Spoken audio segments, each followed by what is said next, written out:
ஒரு அப்பா என்ன செஞ்சுட்டு இருக்காரு, பேப்பர் படிச்சுட்டே இருந்திருக்காரு. மகன் அவனுக்கு விளையாட கூப்பிட்டுட்டே இருந்திருக்கான். வரல அப்படி சொல்லியிருக்காரு. ஆனால் பையனுக்கு விளையாடணுங்கிறது ரொம்ப மிகப்பெரிய ஆசை. நீ வாப்பா விளையாட வா, சேர்ந்து போவோம்.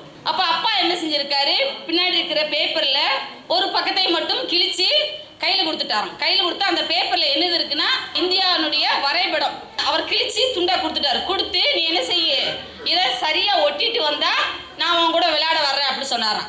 பையன் என்ன செஞ்சானா, 5 நிமிஷத்துல ஒட்டிட்டானா. அப்பாவுக்கு ஒரே ஆச்சரியம். அப்ப அந்த பையன்கிட்ட அப்பா கேட்டாராம், எப்படிப்பா 5 நிமிஷத்துல இந்த வேலையை செஞ்சு அப்படின்னு.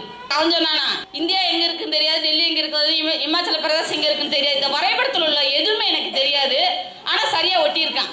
அந்த ஒரு பக்கத்துல பின்னாடி என்னுடைய இந்தியாவின் வரைபடம் இருந்தாலும் முன்னாடி ஒரு மனித முகம் இருந்திருக்கு. வரைபடம் தெரியாது, ஆனா தனி மனிதனுடைய விஷயம் அவனுக்கு தெரியும். அப்படிங்கிறதுனால பின்னாடி கூடி ஒட்டியிருக்கான். கண்ணு, காது, மூக்கு, வாய் எல்லாத்தையும் வச்சு இணைச்ச உடனே பின்னாடி இருக்கிற வரைபடம் முழுமையாக்கப்பட்டுருச்சு. இப்ப இது என்னதுன்னா, ஒரு தனி மனிதன் சரியாக இருந்தால் அது ஊர் மட்டும் இல்ல, நாடு மட்டும் இல்ல, உலகம் மட்டும் இல்ல, தொழிற்சங்கம் மட்டும் இல்ல, எல்லாமே சரியாக்கப்படும் அப்படிங்கிறதுக்கு தான் இந்த கதை.